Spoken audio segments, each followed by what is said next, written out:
this was a cold and calculated murder.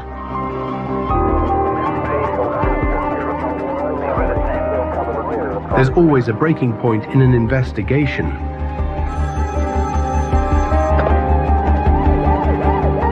The timeline of events didn't add up.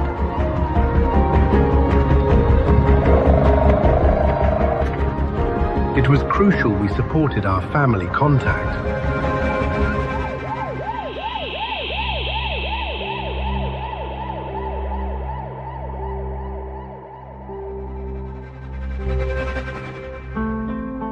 This case is really all about an innocent woman asking for her freedom, asking to move on with her life and being killed off for making that choice. A female that had obviously been tricked to go to India, 5,500 miles away. At the heart of this was a young woman whose life had been cruelly taken by people who felt they had the right to do that. Well, there's a phrase which I find chilling to this day, which was every day I felt terror, in fear for my life. I was asked by my SIO, Clive Driscoll, to accompany him to meet a family. I would eventually become the family liaison officer working with their daughter, Sargit Athwal. My name is Angie Barton. In 2005, I was a police family liaison officer, often referred to as a FLO, deployed on the case of Sargit Athwal. It's so important to have that connection with the family, to work with them, because a lot of families, that is the very first time they're having any contact with police. They don't understand the court system or, post-mortems or forensics or anything like that. It really is a minefield. Our role is to help them understand what's been done, why it's been done, to understand how an investigation unfolds. And for me, it's about, if I was in the position of the family, what do I want the police to do? Sargit's sister-in-law, Sargit, was absolutely petrified that she had been got rid of, murdered. From that moment, I became her point of contact in the murder investigation.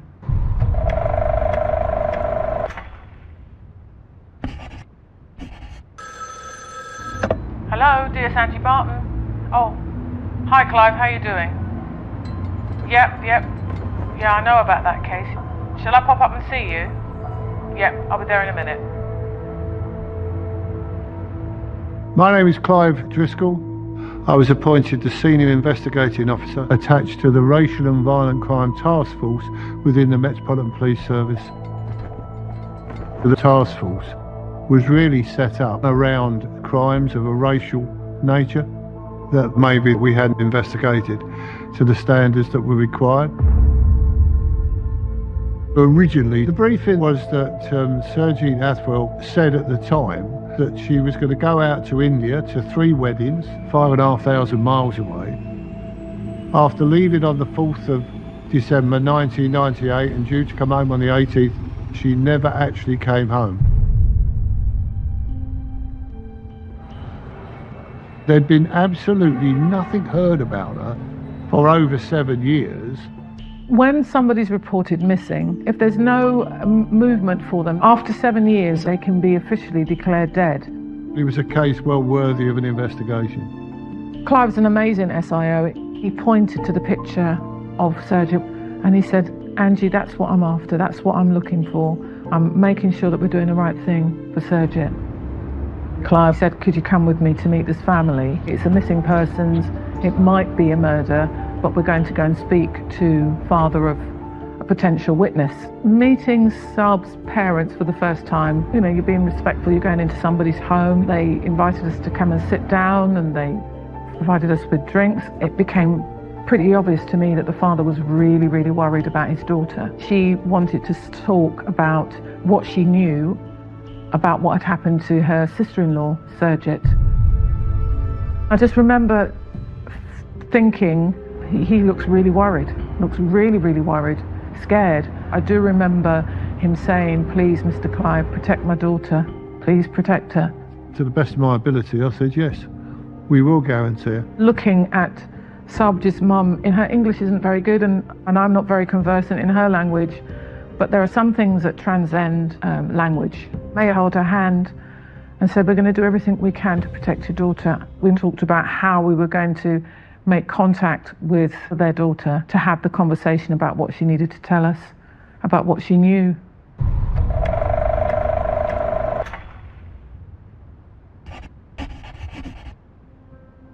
So I was married into the Atwell family. My name is Sabji Atwell. I was a key witness in the investigation of the disappearance of my sister-in-law, Sergit Atwell. So it's quite a big family. We were all living in the same house. It's a 3-bedroom house. And my father-in-law is really nice, really sweet, caring and supporting. When he was alive, everybody just got on with each other. And there's no frictions, no arguments. It was my father-in-law, my mother-in-law, Bachchan. They had 4 daughters. And the man I married, his name was Hardev. Sukhdev was his brother. Sergit was married to Sukhdev. When I moved into that house, Sergit was already there. She got married a year and a half before I did. She was a young woman when she met and married Sukhdev. She was about 16, I think. It was an arranged marriage. My father-in-law became quite seriously ill. He passed away. My mother-in-law announced that she was going to be the head of the family and everything had to be her way. She had certain rules put in place and she did rule the family. Everybody had to look up to her.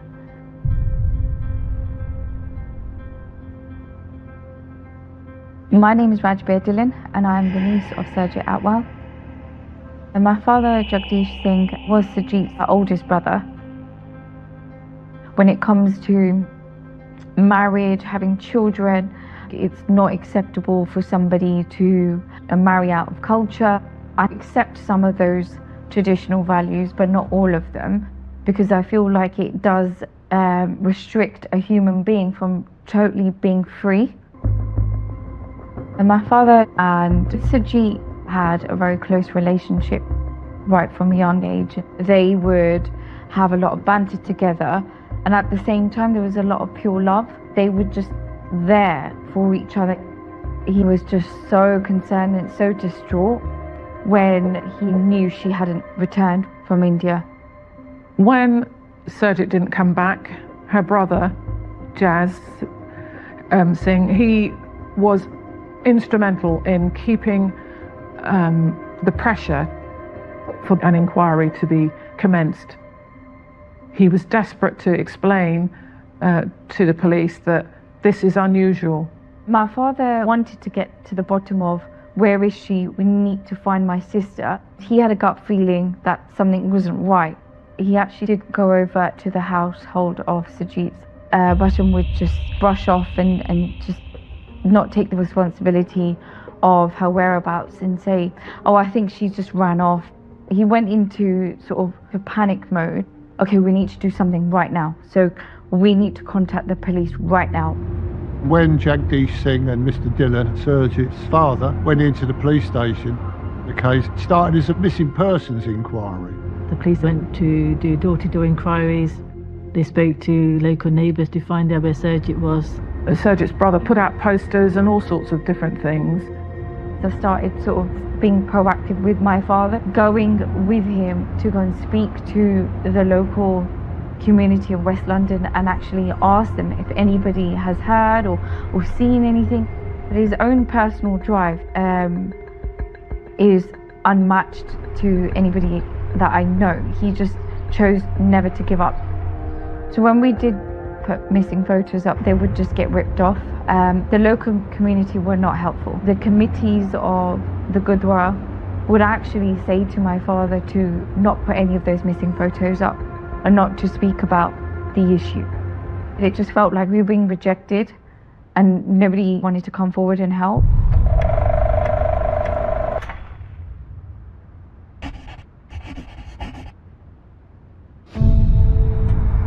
It was fairly obvious she hadn't come home in the new year. That's when he went over to the murder teams. And then, obviously, they conducted a murder inquiry. When the police came to our house, so they were speak to Sukhdev and Bachchan at the door. I could sense it, the atmosphere in the house was like, they were quite concerned when the police came, what the questions were going to be asked, and making sure they all stuck together. Sukhdev was more like playing a game with them. He would say that, she's left on her own accord. She's left 2 kids behind. I'm too busy looking after the kids. I can't really do much. They didn't come into the house at all. And I think that's one of the mistakes they made. There was an investigation going on in India as well for the disappearance and murder of Surjit Athwal. My father at that time, he sent emails to the Indian embassy and to Parliament and to the Prime Minister. We started to receive anonymous calls which were coming from back home in Punjab. They would say, we can't tell you who we are, but what we can tell you is that she's been murdered. The Indian police certainly did inquiries as a murder. There were 2 suspects in India. One was the brother of Bakankor Athwal.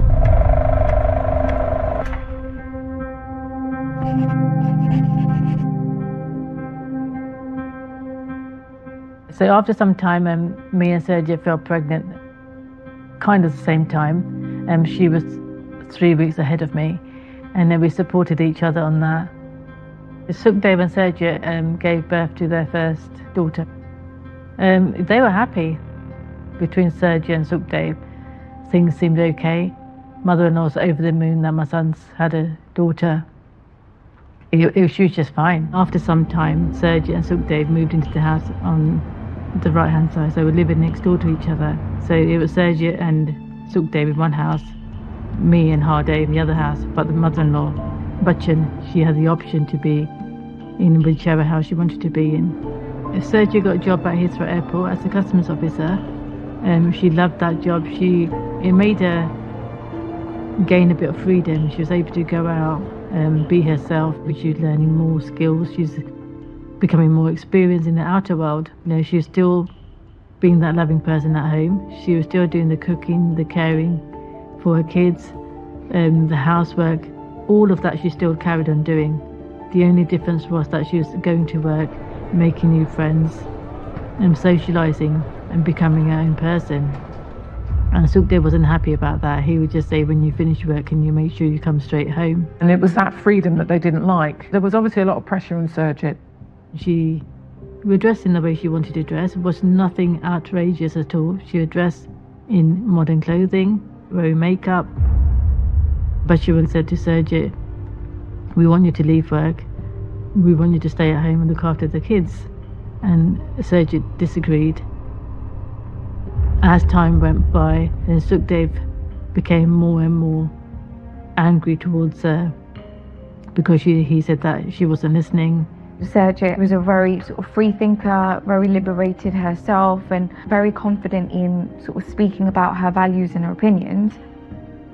She wouldn't shy away from sort of explaining how she felt. That was part of Surjit's personality, and you can't fit her into a box. And Bachchan said that I can't let her carry on like this because my honour's at stake. It's bringing a lot of shame to the family household. Bachchan was very cold, very controlling.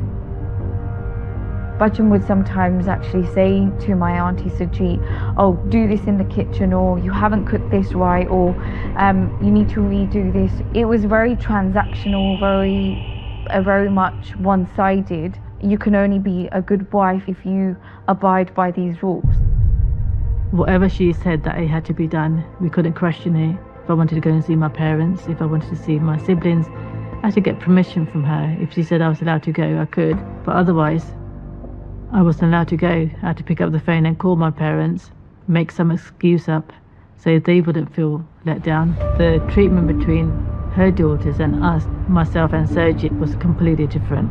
They didn't have any rights in that household at all because they were daughters-in-law. We had to maintain a certain image within that family. They could do whatever they wanted to do. They could go out, meet people, But with us, it was completely different. It's more control, more pressure, that you can't do this, you can't go there, you can't wear this. Not to do anything that was shameful or dishonourable. I think in our culture, shame is such a huge thing that whatever you were doing in our life, whether we're communicating with people, dressing in a certain way, living in a certain way, the standards are really, really high. I think Bachchan wanted to make sure those standards were maintained at the highest at all levels. But by doing that, she didn't really care about what happened to anybody. They lived within a Sikh household, but I think that the Athwals took that to a new level, really. They took it to a level which I'm not so sure even Sikh families would agree with. It was a real rod of iron. Surjit was struggling with her marriage with Sukhdev. Her marriage started to destroy her personality over time. She was no longer able to express herself anymore. She was no longer that bubbly person anymore. She was no longer the person that would reach out to you. Sukhdev Athwal was 10 years senior to Surjit, but he was also someone who somehow felt he owned Surjit other than a partnership in a marriage. There were domestic abuse situations between them. Surjit was really unhappy in her marriage and she did try to apply for divorce. I think she had started the application, but as far as she was concerned, and nobody knew about this, but somehow Sukhdev found out, and that information was passed on to Bachchan. Within our culture, having a divorce is such a big issue. Even talking about disagreements within the family is a complete taboo. She wanted a divorce, and at that moment there, I think that was unacceptable, certainly to Bakankor Athwal, but it was unacceptable to Bakankor Athwal's vision of what the family should be. This family felt that her leaving, it would have offended their honour. That was the straw that broke the camel's back. So I felt, well, there is a motive for murder.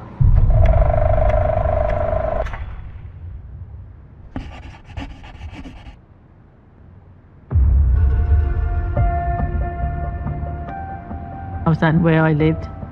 Mother-in-law came over and she said to me, "Can you put some tea on?" So I started putting the tea on. Hardev came downstairs.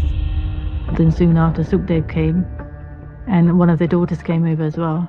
I was quite surprised, thinking, what's happening? Why are these people coming over? And they're all sitting at the table, and Bachchan said, "Can you just turn the tea off and come inside?" So I came inside and joined them at the table. Bachchan had said that Surjit's behaviour is getting out of control. We can't allow her to carry on like this.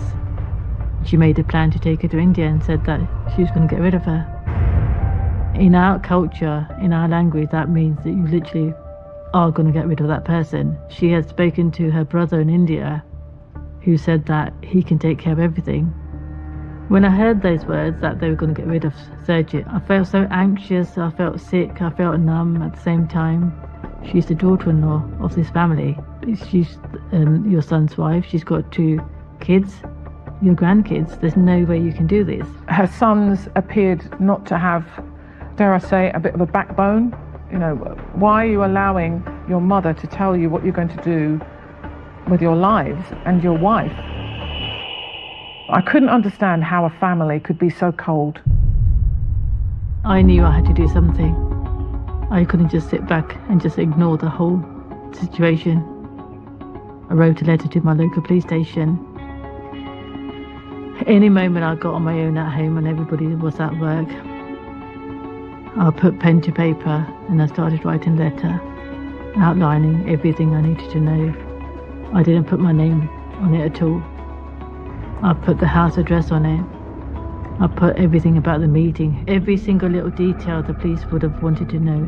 When I was writing that letter, I was really, really scared, frightened for my own life, thinking if anybody found out, God knows what will happen. For me, that letter was a massive thing. Now it was down to the police to act on that letter, to act on it in the right time so Surjit could have still been alive. I heard Bachchan speaking to Sukhdev and Hardev about Surjit's behaviour, and she seemed really upset and angry. At the same time, she started talking to Sergio, and she said, let's go to India. We'll see 2 weddings out there. Show yourself out there. They haven't seen you.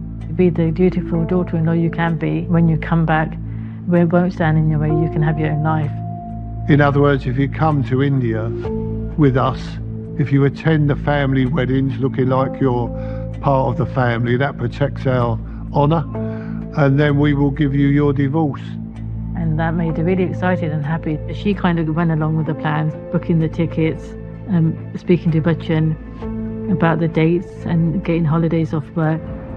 On the 4th of December 1998, her brother-in-law Hardev drove her to Heathrow Airport, and she took that, I think it's about a 13-hour flight, with view to go to these weddings.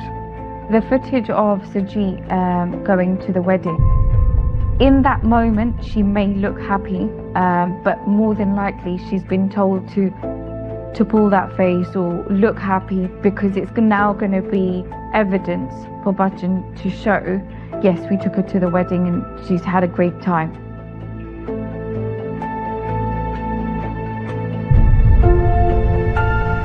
She'd actually come back. She never knew what was going on behind the scenes.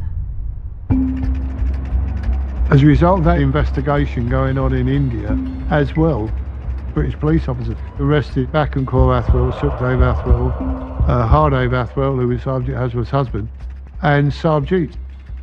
And I told the police everything in that interview, what her intentions were, what she said, that they were going to get rid of her and take her to India. And I felt like the police didn't believe me at the time. I remember them sitting in front of me and said that we haven't received any letter that you're talking about. They puzzled me again and again and again about the letter. Then one of the officers, he said to me, I think you've got mental health issues and you should go and see your doctor and get some help. I was really shocked thinking that here's me putting myself at risk, and you're just dismissing the whole situation. The case didn't really go anywhere because there was lack of evidence. The police believed Bachchan Kaur Athwal and Sukhdev, not Sarabjit. And after that I realised actually I had lost complete trust in the police. I had no hope they were going to help me or support me or guide me or listen to me or even believe me. But I had no choice, and I had to go back home to their family. I had to live with them for a further 7 years.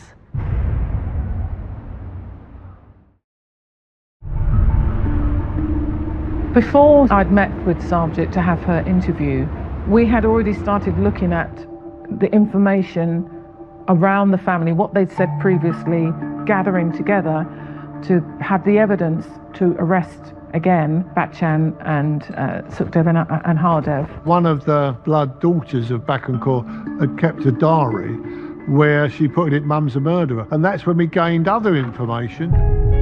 Sukhdev said that his wife had left him, had abandoned him and his children, and was living in India, but he'd made an application to a Department of Work and Pensions to help him pay the mortgage now that he was a single parent and his wife had died. So the question is, how did he know his wife had died? Sukhdev said that he'd been into Terminal 1 and Terminal 3 at Heathrow Airport. He said he was approached by this woman he'd never met before, whose name was Kate, who said, "Are you Sergit's husband?" And she got her mobile phone out, apparently, rang Sergit and gave the phone to Sukhdev, who apparently heard from Sergit that she was never coming back, that she's happy and so on. Is that true? Or can we show that it isn't true? We found this Kate through inquiries, who said, "I've never met Sukhdev, don't know what he looks like." But I was really worried that he might come back to say, "We got the wrong Kate." So I spent a few weeks at Heathrow going through their systems, looking for any other Kate, Katerina, Catherine, spelt different ways, who could be the other Kate, and couldn't find anybody that matched the description that he was saying. We could show that it wasn't true. We started to look at what did we need to do to try and prove that this missing person, Sergit, was potentially a victim of murder. The fact that Sarabjit, was sister-in-law, was willing to speak to police, I was worried for her. How was this going to work out, especially since she's living with the family who are suspected of being part of Sergit's murder or disappearance? Clive asked me if I could do the interview with her. We knew from Sarabjit's father that if Sarabjit was known to be speaking to the police, that would put her in grave danger.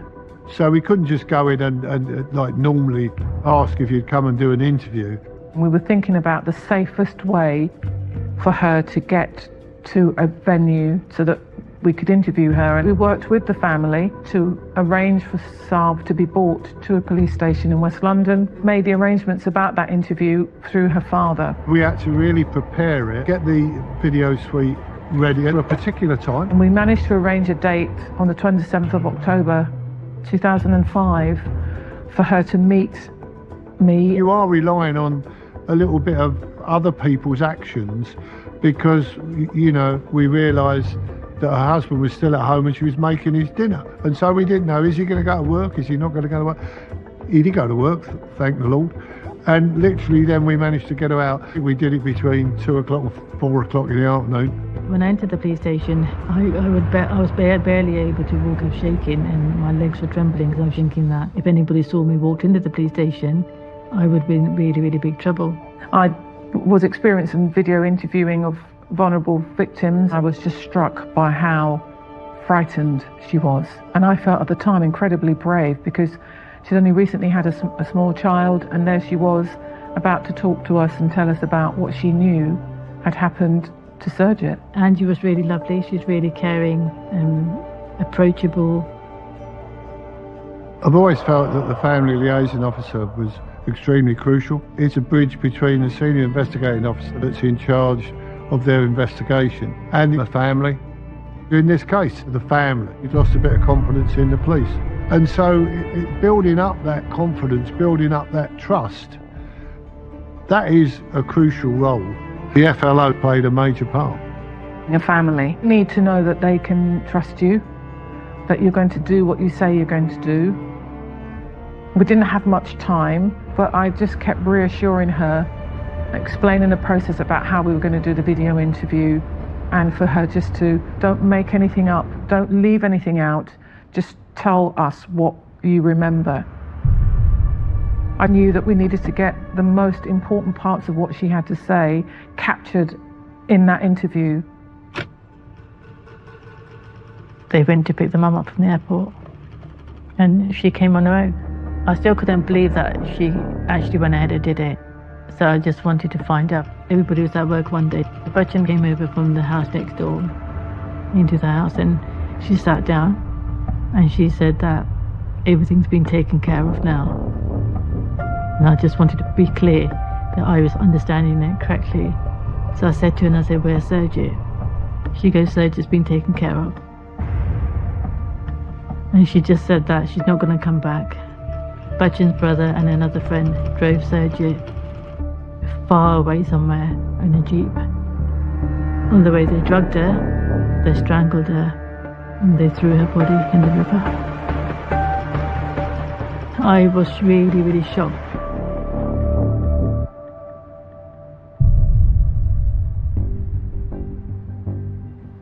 I couldn't understand how Bachin confessed to this openly. She said, "You're not going to speak to anybody about this. We're going to close the conversations around this now. Nobody's going to mention anything to anybody. Nobody's going to talk about any kind of dishonour towards our family. No more shame." And from that moment onwards, I just looked at Bachin in a completely different way. She wasn't a mother-in-law. I just think she was a really evil person. I felt I wasn't safe in that house. She was a murderer and I was living with her every single day. Back in 2000, Sarabjit would have been treated as a suspect. I took a different view. I thought, well, actually your truth is the only truth that makes any sense.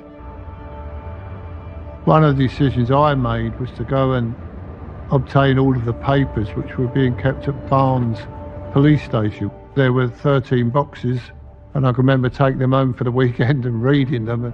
So a considerable amount of paperwork. And lo and behold, what I found was the letter, so it was there. So what we had was that person's evidence now. What you always do, is almost give continuity to evidence. He goes, can you recognise this piece of paper? I said, this is the letter I wrote today where the officers accused me of having mental health issues and said that I just made it all up. When she wrote that, she tried her hardest. She did everything in her power to make us, the Metropolitan Police Service, sit up and understand what was happening. For Clive to go back and find that letter, it just really meant a lot to me for him to come and acknowledge that he had it. After Sergeant had given the video interview, she felt that the family were thinking she was their weak link, and there was a feeling that they might have known she was talking to the police and that they were plotting and planning something which would have ended badly for Mrs. Sergeant Athwell. Butchan came over to our house. She wanted to stay the night. She actually said that she would stay that night and sleep in the same bed as Sergeant. She said to me, you're going to sleep with me in the same bed, and something didn't seem right at all. I felt trapped. I couldn't find a way out. I was scared if I fell asleep, God knows what would happen. Sergeant Athwell said she never had a wink's sleep because she thought she was going to be murdered in her bed. After that morning when we came downstairs, and Butchan said that since you've been married in this family, she goes, we've never had a trip together, have we? And instantly I knew straight away what she meant. She said, I think now's the time for you to go to India. No, enough's enough.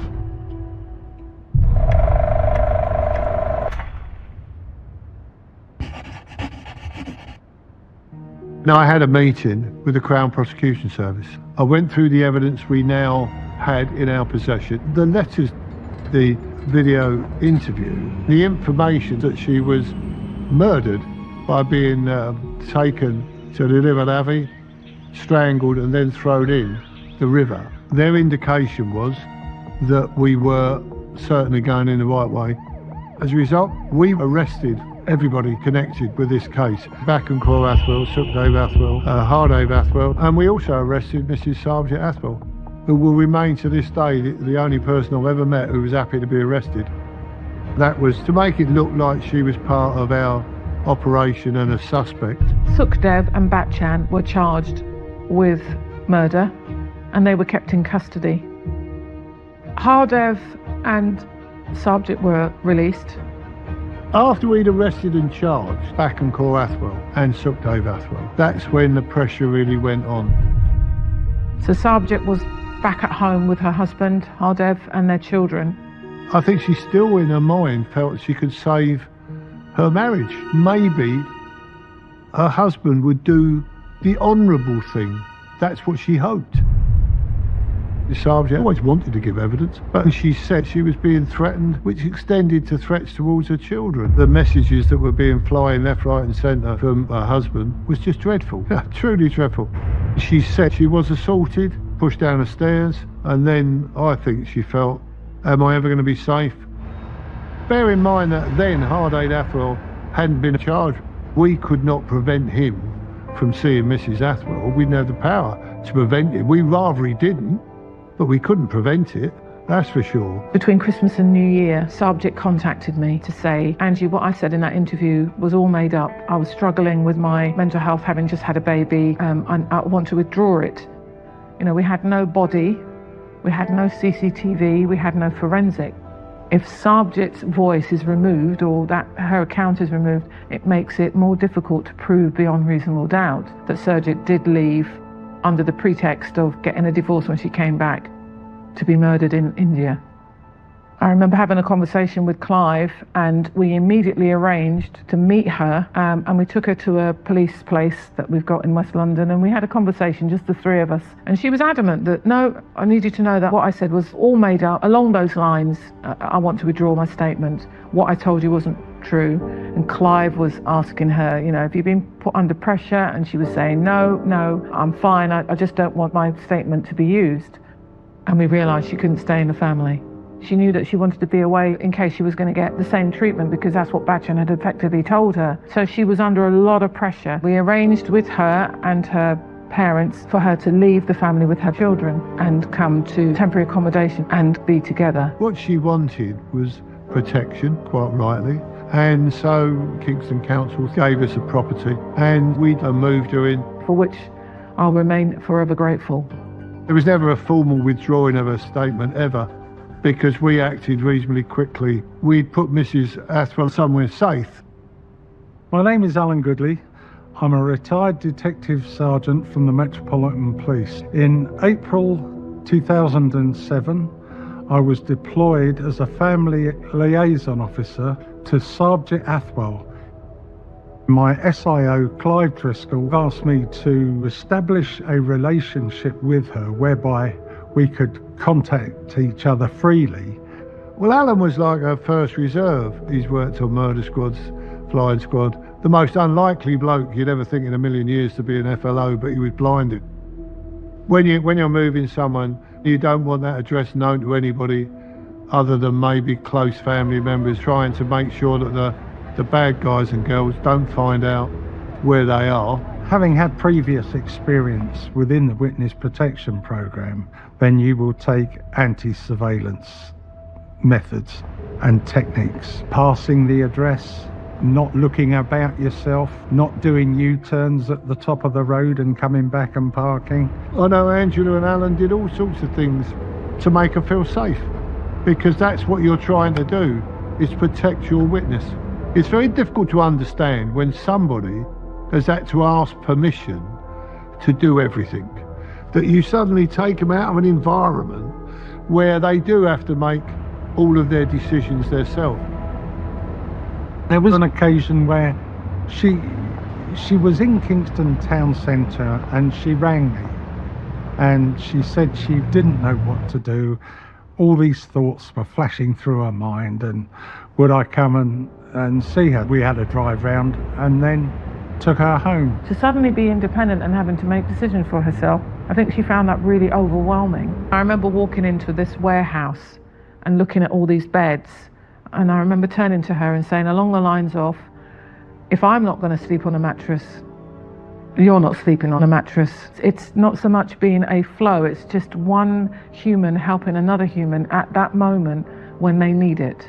It's not written in a book, you know, go and help a victim find a mattress.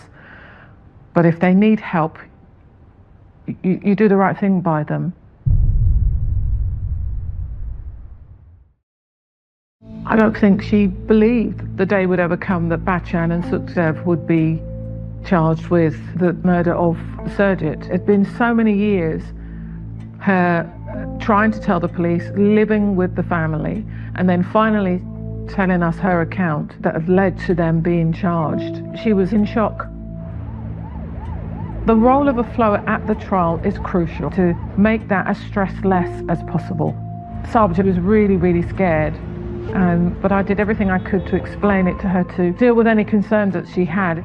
And she literally just talked me through the whole process. She supported me. When the trial date was coming up, I took her to the Old Bailey to show her the building so that on the day that she would turn up, it wouldn't be a complete and utter shock, because there's so much to take in. That gave me some reassurance that when I come into giving my evidence on the day, this is what I'm going to expect. The trial eventually started on the 25th of April 2007. The most unique thing about this case is that nobody was ever recovered. Normally in a case like this, we'd have to be in a position to prove death. The evidence was circumstantial. There is always that element of doubt in the back of your mind that wouldn't have been sufficient enough for a conviction of murder. What Sargit had to say in her statement and the evidence that she was going to give was crucial. My role was to pick her up, bring her to the court, be with her during the day, look after her, and then take her home. When it came to going into the courtroom, I just remember saying, your most important role is just to explain to the jury and the judge what happened. Direct your answers and responses to the jury, because they're the ones that need to hear your account. We arranged that I would go in with her and sit to one side so that if she was feeling a bit anxious or nervous, she could look at me just to let her know, I'm really nervous, could you help me please? And I remember she was absolutely petrified. And it was my job to reassure her that actually the worst of it has already happened. I think it must have been my faith in God that helped me through going into the box and giving evidence. She spent 3.5 days in the witness box giving her evidence and being cross-examined. And that was tough. That was really tough. I was able to give my evidence, tell the jury exactly what happened, everything they did, how they did it, all the threats that was put towards me and my children. She stuck to what she knew, and although it was stressful for her, she did a fantastic job explaining what had happened. In court, she was very truthful. She didn't hide from it. She was petrified. No, very brave, incredibly brave. At the heart of this was a young woman whose life had been cruelly taken by people who felt they had the right to do that. And Sarabjit was putting that wrong right by making sure people understood what had happened. She was the voice for Sarabjit. Seeing Bachchan and Sukhdev in that courtroom was really, really hard for me. At times I tried avoiding it, angling myself towards the judge. Neither Bachchan Kaur or Sukhdev Athwal appeared to show any emotion whilst they were in the dock at the Old Bailey. It was very unnerving. Bachchan Kaur and indeed Sukhdev Athwal did suggest that she run off with another man to Mumbai in India, and there was certainly no evidence to suggest that. Sukhdev gave evidence. He just came across sort of like he was lying.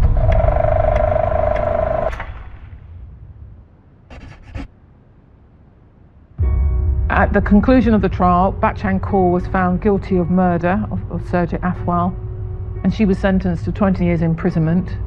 Sukhdev Athwal was sentenced to 27 years imprisonment for the murder of his wife, Sarabjit.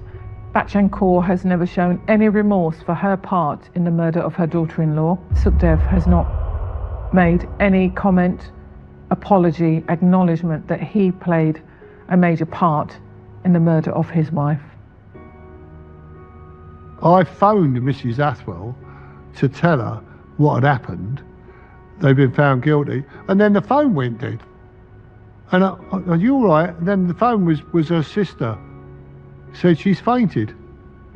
She'd fainted, I told her, and she crashed down. I just felt a dizzy spell and I sat on the floor. I think she was in shock that actually the jury and everyone had heard her story and believed what she'd explained, what had happened.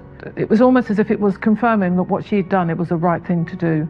I was relieved that they were found guilty, and finally we were able to get justice for Sarabjit. That was the biggest thing that made me really, really happy. I kept in contact with Sarb after the trial just to make sure that she was still okay. She was moved from another property to a new home. By then she was more confident. She had the courage to stand up for what was right and to live her life. Angie's coming over today. I'm really excited to see her. It's been quite a while actually when I saw her last. Just looking forward to seeing her, yeah. I know the case has ended now, but the friendship we made throughout the court case, that still remains.